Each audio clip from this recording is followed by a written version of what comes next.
सुप्रभात छात्राः। संस्कृतस्य कक्षायां सर्वेषां स्वागतमस्ति। बच्चों, आज संस्कृत की क्लास में हम चित्र वर्णन करेंगे। संस्कृत में जब भी चित्र वर्णन करना होता है तो चित्र के साथ एक मंजूषा दी गई होती है जिसमें कुछ सहायक शब्द दिए गए होते हैं और उन सहायक शब्दों के द्वारा ही चित्र का वर्णन किया जाता है। चित्र के बारे में कोई 5 सरल वाक्य बनाने होते हैं। तो बच्चों, चित्र का वर्णन तो सब करके आते हैं, लेकिन कई बार उन वाक्यों में कोई ना कोई व्याकरण की अशुद्धि हो जाती है जिससे अंक कट जाते हैं। तो किस प्रकार हम ये वाक्य इस बनाएं कि वाक्य अच्छे भी बने, सरल भी बने और उनमें व्याकरण की अशुद्धि भी ना हो, तो आज इस वीडियो में हम यही देखेंगे। हमारा आज का यही अधिगम उद्देश्य है। मंजूषा में दिए गए शब्दों की सहायता से छात्र सरल संस्कृत वाक्यों में चित्र का वर्णन कर सकेंगे। तो आओ देखें किस प्रकार ये वाक्य हमें बनाने हैं।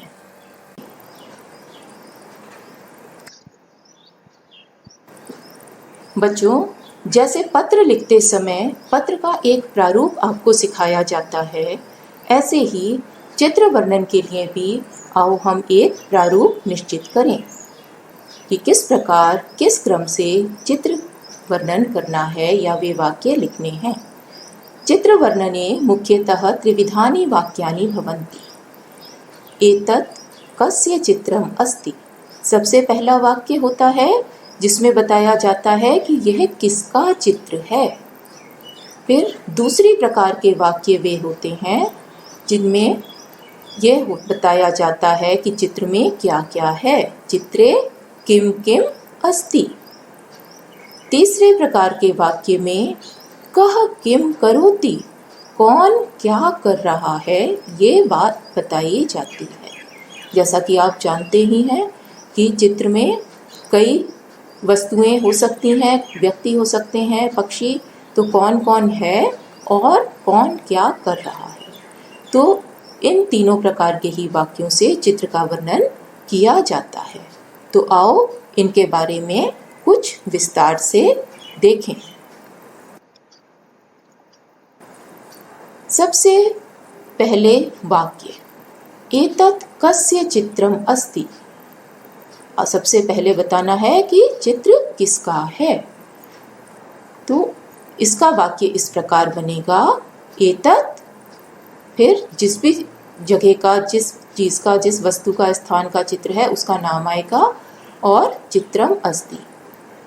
जैसे यह विद्यालय का चित्र है, एतत् विद्यालयस्य चित्रम अस्ति। विद्यालय का, ये ध्यान रखना कि यहाँ जो भी शब्द आप लिखेंगे चित्र के बारे में उसमें षष्ठी विभक्ति लगी होनी चाहिए। अधिकतर तो मंजूषा में जो शब्द चित्र के बारे में दिया गया होता है उसमें पहले से ही षष्ठी विभक्ति लगाई गई होती है।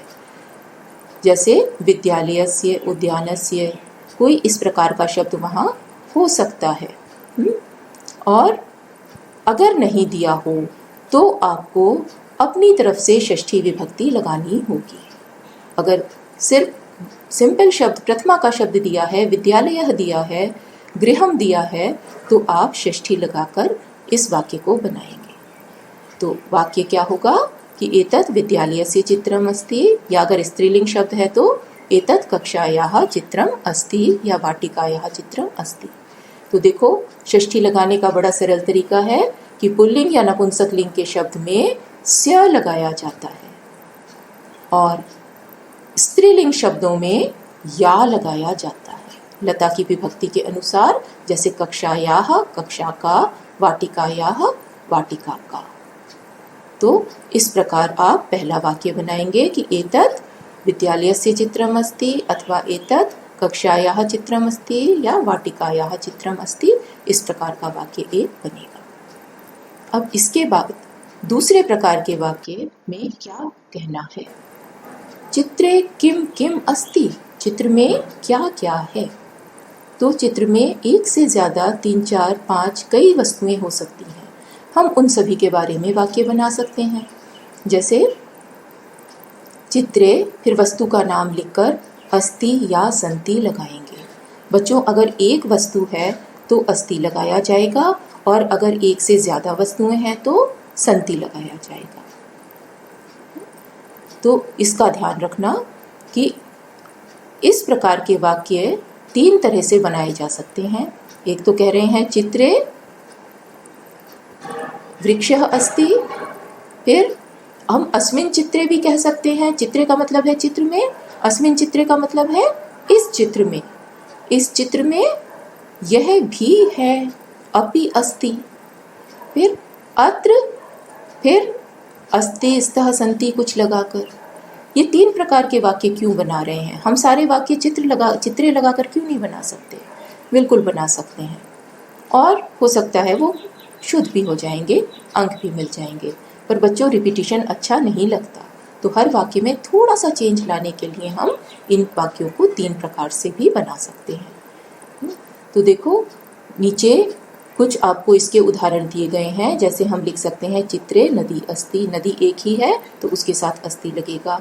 चित्रे पर्वताः सन्ति, पर्वत बहुत सारे हैं तो सन्ति लगेगा। चित्रे वृक्षाः सन्ति, वृक्ष हैं, बहुत सारे हैं। चित्रे सूर्यः अस्ति, आप चित्रे लगाए बिना भी वाक्य बना सकते हैं। नदी अस्ति वाक्य भी ठीक है, पर्वतः सन्ति वाक्य भी ठीक है। वाक्य के लिए सिर्फ कर्ता और क्रिया का होना ही पर्याप्त है, तीसरे शब्द की भी जरूरत नहीं है। लेकिन चित्रे लगाने से वाक्य थोड़ा सा अच्छा लग रहा है। चित्रे सूर्यः अस्ति, चित्र में सूर्य है। अस्मिन् चित्रे मेघाः सन्ति, इस चित्र में बादल हैं।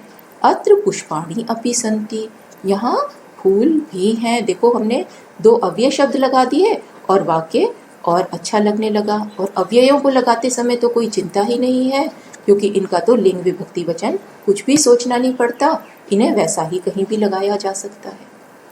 तो बच्चों, यहाँ देखो, मैंने लाल रंग से एक चीज आपको हाईलाइट करके बताई है कि कर्ता और क्रिया का वचन समान होना चाहिए। जो भी चीज आप लिखें, अगर एक वस्तु है तो उसके लिए अस्ति या एक वचन की क्रिया, अगर ज्यादा है तो संति या बहुवचन की क्रिया। आप लोग सोचते होंगे कि 2 वस्तुएं भी तो हो सकती हैं, और संस्कृत में द्विवचन होता है, तो द्विवचन का वाक्य क्यों नहीं बताया? तो बच्चों, वाक्य आप द्विवचन का भी बना सकते हैं। देखो, मैंने अत्र के आगे वाले वाक्य में स्तः भी लिखा हुआ है, तो आप द्विवचन का भी वाक्य बना सकते हैं। लेकिन द्विवचन के वाक्य में अक्सर गलतियां हो जाती हैं। तो अगर 2 वस्तुएं भी बताई गई हैं, 2 वृक्ष भी दिख रहे हैं, और आप उस पर बहुवचन का वाक्य बना दोगे, तो अगर वाक्य में कर्ता और क्रिया का वचन समान है, तो व्याकरण की दृष्टि से वाक्य शुद्ध है, तो उस पर पूरे अंक दिए जाएंगे। तो आगे देखें, अगले किस प्रकार के वाक्य बनाने हैं। अभी हमने 2 तरह के वाक्य देखे ना, कि किसका चित्र है और चित्र में क्या क्या है। चित्रे कः किम करोति, चित्र में कौन क्या कर रहा है। तो देखो, इन वाक्यों को अत्र नदी बहती, नदी बह रही है। सूर्यः उदेति, सूरज उग रहा है। अत्र जनाः भ्रमन्ति, लोग घूम रहे हैं। चित्रे मृगौ चरतः वानरो कूदतः, चित्र में हिरन चर रहे हैं और वानर कूद रहे हैं। देखो, ये द्विवचन का वाक्य है, यहाँ बना सकते हैं, लेकिन बहुत ध्यान से। आपको सलाह यही है कि आप या तो वाक्य एक वचन में बनाएं या बहुवचन में। अस्मिन् चित्रे बालकाः क्रीडन्ति, हम यहाँ अस्मिन् चित्रे लगा के भी वाक्य बना सकते हैं। अत्र पुष्पाणि विकसन्ति, चित्रे खगाः उत्पतन्ति, खगाः यानी पक्षी। तो फिर यहाँ देखो, वही चीज बार बार याद रखनी है कि कर्ता और क्रिया का वचन समान होना चाहिए। हम इनके वचन के मेल का ध्यान रखें कि नदी बहती, दोनों शब्द एक वचन है, और जनाः भ्रमन्ति, दोनों शब्द बहुवचन हो। इसी प्रकार वाक्यों में भी ध्यान रखें। चित्र वर्णन करते समय किन किन बातों का ध्यान रखना चाहिए। सर्वप्रथमं वाक्यानि लट् लकारे भवन्तु, लट लकार अर्थात वर्तमान काल। चित्र में जो कुछ है वो वर्तमान में दिखाई दे रहा है, उसका वर्णन वर्तमान काल के वाक्यों में करना है, भूतकाल या भविष्य काल के वाक्य नहीं बनाने हैं। लट लकार पठति पठता पठन्ति अस्ति स्तः सन्ति, सिर्फ इसी प्रकार के क्रियापदों के साथ वाक्य बनाए जाने हैं। वाक्यानि प्रथम पुरुषे सन्तु, सभी वाक्य प्रथम पुरुष वाले होने चाहिए। प्रथम पुरुष यानी थर्ड पर्सन, क्योंकि चित्रों में मैं या तुम करके वाक्य नहीं बनाने हैं। फिर वाक्येषु कर्तृक्रिया मेलनम भवतु, पुनः पुनः स्मरन्तु, बार बार आप इसको याद रखें कि कर्ता और क्रिया का समान वचन होना चाहिए। इन तीनों चीजों का ध्यान रखकर ही आपके वाक्य सरल वाक्य बन जाते हैं।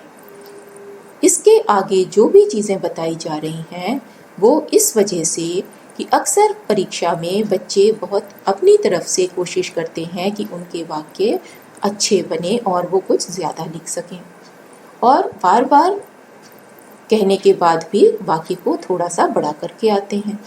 और विशेषण विशेषियों का प्रयोग, कई बार मंजूषा में भी विशेषण शब्द दिया होता है, तो विशेषण विशेषियों के प्रयोग में ध्यान रखें।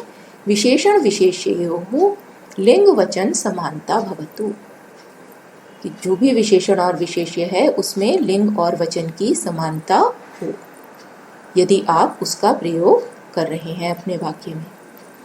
लिंग वचन और विभक्ति तीनों चीजें समान होती हैं विशेषण और विशेष्य में, पर विभक्ति की अक्सर आवश्यकता यहाँ नहीं पड़ती।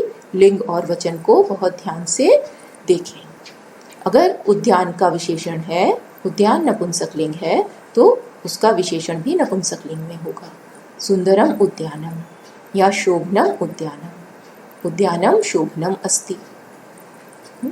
फिर वृक्ष पुल्लिंग शब्द है संस्कृत में, इसको बहुत ध्यान से याद रखो, क्योंकि वृक्ष को कई बार आप नपुंसकलिंग समझ सकते हैं। विशालः वृक्षः, वृक्षः विशालः अस्ति। बहुवचन है तो बहुवचन का विशेषण होगा।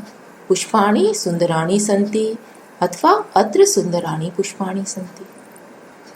इसी प्रकार एतत् के शब्दों का सामान्य तौर पर प्रयोग करने को मना किया जाता है कि आप ना करें। छोटी क्लासों में तो बच्चे ना करें, लेकिन कर जाते हैं तो ध्यान रखें कि इनके भी 3 लिंग होते हैं। जैसे पुल्लिंग, स्त्रीलिंग और नपुंसकलिंग शब्दों के साथ एतत् के अलग अलग लिंगों के शब्दों का प्रयोग होता है। अगर इतनी सावधानी रखी नहीं जा सकती तो एतत् के शब्दों का प्रयोग ना करें। एतत् चित्रम, एषः विद्यालयः, एषा वाटिका। फिर 1 से लेकर 4 तक की संख्याएं तीनों लिंगों में अलग अलग तरह से होती, तो तभी एक सावधानी है कि जिन बच्चों को संख्याओं के लिंग पता नहीं है वो इनका प्रयोग ना करें, और जो करना भी चाहें तो वो बहुत ध्यान से इनके लिंग के अनुसार इनका प्रयोग करें। एकः नरः, नरः पुल्लिंग तो एकः भी पुल्लिंग। एकः वृक्षः, एका बालिका, एका नदी, एकम भवनम। इसी प्रकार अनेक शब्द का अक्सर प्रयोग किया जाता है, तो अनेक शब्द भी पुल्लिंग, स्त्रीलिंग और नपुंसकलिंग में अलग अलग होता है। अनेके वृक्षाः, अनेकाः महिलाः, अनेकानि पुष्पाणि। सरल वाक्यों में विशेषणों का प्रयोग आवश्यक नहीं है।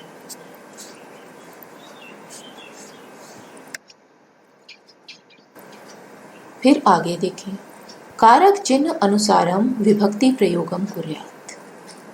अगर आप किसी शब्द में विभक्ति का प्रयोग कर रहे हैं या कारक चिन्ह से युक्त वाक्य बना रहे हैं तो विभक्ति का ध्यान रखें। जैसे वृक्षे वानराः तिष्ठन्ति, वृक्ष पर बंदर बैठे हैं। आप पर कहना चाहते हो तो आपको वृक्ष में सप्तमी लगानी पड़ेगी, वहाँ वृक्षः कहने से वाक्य सही नहीं बनेगा।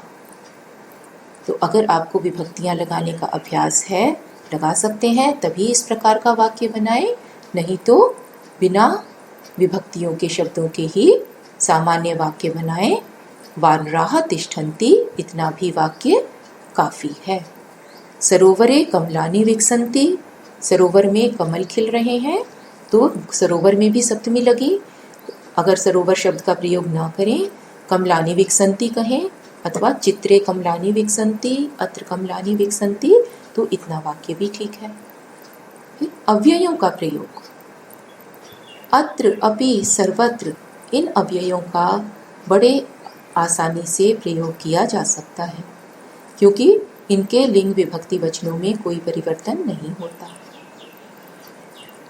लेकिन अन्य कई अव्ययों का सभी का प्रयोग नहीं किया जा सकता। जैसे तत्र का प्रयोग करना चित्र वर्णन में अच्छा नहीं लगता। तत्र दूर की वस्तु के लिए, वहाँ के लिए कहा जाता है। चित्र जो है सामने है, इसमें या यहाँ। तो इस प्रकार के वाक्य बनाने चाहिए, तत्र का प्रयोग ना करें। वाक्यानि अति दीर्घाणि न स्युः, वाक्य बहुत लंबे ना हो, बहुत बड़े ना हो। वाक्य जितने बड़े होंगे, गलतियां होने की संभावना उतनी अधिक होगी।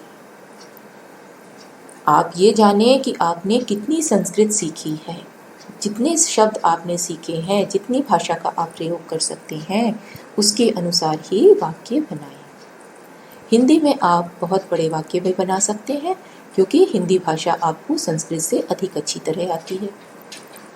तो संस्कृत के वाक्य जहाँ तक हो सकता है छोटे और सरल बनाएं, जिससे गलतियां ना हो।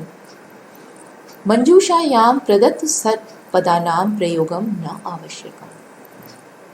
एक बहुत और महत्वपूर्ण बात कि मंजूषा में जो शब्द दिए गए होते हैं, वे आपकी सहायता के लिए होते हैं, क्योंकि वे चित्र के बारे में ही दिए गए होते हैं। इसलिए उन शब्दों को लेकर हम चित्र वर्णन आसानी से कर लेते हैं, तो उनका प्रयोग कर लेते हैं और करना भी चाहिए। लेकिन ध्यान दें कि उन सभी शब्दों का प्रयोग करना आवश्यक नहीं है। अपरिचित पदस्य प्रयोगम न कुर्यात्, यदि किसी शब्द का अर्थ आपको नहीं पता तो उस शब्द का प्रयोग तो बिल्कुल भी न करें। और आवश्यकता अनुसार शब्दों के विभक्ति वचन भी बदल सकते हैं। यदि कोई शब्द वहाँ एक वचन में दिया है और आप उसको बहुवचन में प्रयोग करना चाहते हैं, तो आप ऐसा भी कर सकते हैं। इसी प्रकार अगर विद्यालयः शब्द प्रथमा में दिया गया है, आप कहना चाहते हैं कि यह विद्यालय का चित्र है, तो आप विद्यालय से षष्ठी बना सकते हैं। एतत् विद्यालयस्य चित्रम अस्ति। फिर विद्यालय में बहुत सारे छात्र पढ़ते हैं, विद्यालये अनेके छात्राः पठन्ति। अब यहाँ विद्यालय की सप्तमी बना ली। तो शब्दों के विभक्ति वचन बदले जा सकते हैं, तो ये भी ध्यान रखें। सदैव द्वे वाक्ये अधिकम रचयेत्। बच्चों, परीक्षा में 5 वाक्य ही बनाने के लिए आते हैं, लेकिन आपको यहाँ सलाह दी जा रही है कि आप हमेशा 2 वाक्य अधिक बनाकर आओ, जिससे यदि उन 5 वाक्यों में से आपका कोई वाक्य गलत हो तो जो अतिरिक्त वाक्य आपने बनाए हैं उनमें से कोई चेक किया जा सके, उसके भी अंक मिलते हैं। तो इन बातों का ध्यान रख के आप चित्र वर्णन करें। इनको एक बार फिर से दोहरा लेते हैं। वाक्यानि लट्लकारे भवन्तु, वर्तमान काल में हो सभी वाक्य। वाक्यानि प्रथम पुरुषे सन्तु, सभी वाक्य प्रथम पुरुष में हो। वाक्येषु कर्तृक्रिया मेलनम भवतु, कर्ता और क्रिया में समान वचन हो। विशेषण विशेष्योः लिंग वचन समानता भवतु, विशेषण और विशेष्य में लिंग और वचन की समानता हो। कारक चिन्ह अनुसारम विभक्ति प्रयोगः, कारक चिन्ह के अनुसार विभक्ति का प्रयोग किया जाए। अव्यय पदानाम प्रयोगः, अव्ययों का प्रयोग हो सकता है। वाक्यानि अति दीर्घाणि न स्युः, वाक्य बहुत लंबे न हों। मंजूषायाम प्रदत्त सर्व पदानाम प्रयोगम न आवश्यक, सभी शब्दों का प्रयोग आवश्यक नहीं है। सदैव द्वे वाक्ये अधिकम रचेत, हमेशा 2 वाक्य अधिक बनाकर आए। तो आओ अब एक चित्र वर्णन करते हैं। एतत् चित्रं पश्यन्तु। अस्मिन् चित्रे किं किम् अस्ति? एतत् कस्य चित्रम् अस्ति? अस्मिन् चित्रे किं किम् अस्ति? चित्रे कः किं करोति? किसका चित्र है? तो आप देख सकते हैं कि ये वन का चित्र है, वन प्रदेश का या वृक्ष का। चित्र में क्या क्या है?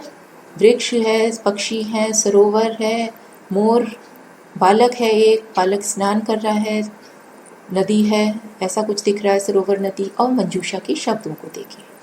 वनस्य वृक्षः, सरोवरः, खगाः, खगाः माने पक्षी, मयूरः, स्नानं, शुकाः, काकाः, तिष्ठन्ति, तिष्ठन्ति माने बैठे हैं, वदन्ति बोल रहे हैं। तो इस प्रकार यहाँ शब्द दिए गए हैं। आओ अब इस चित्र के विषय में कुछ वाक्य बनाएं। सबसे पहले शब्द दिया गया है वनस्य। यहाँ वनम भी हो सकता था। तो वाक्य पहला बनाने के लिए हमें जिस स्थान का चित्र है उसमें षष्ठी विभक्ति की आवश्यकता है और यहाँ वनस्य में षष्ठी विभक्ति दी गई है। तो देखें किस प्रकार वाक्य बन सकते हैं। एतत् वनस्य चित्रम अस्ति, यह वन का चित्र है। अस्मिन् चित्रे वृक्षाः सन्ति, इस चित्र में वृक्ष हैं, कई सारे वृक्ष हैं तो सन्ति लगाया जा रहा है। चित्रे सरोवरः अपि अस्ति, चित्र में सरोवर भी है।